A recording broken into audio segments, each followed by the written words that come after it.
feel like the course really strengthened my relationship with the Lord, kind of friendship feeling that I have back and forth between he and I, just, or not even so much friendship as closer in the father-daughter feeling, and just that relationship.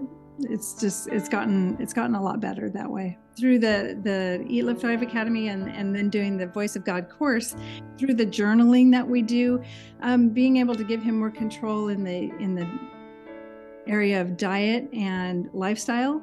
It's helped me delve into areas of my life that I thought deeply buried, and one of them being I've never felt deserving of many things, God's love, or a body that isn't overweight.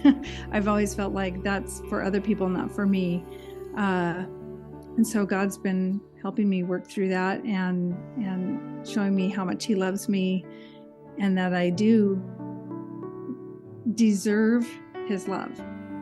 I am loved, and that's a good thing, and that's okay.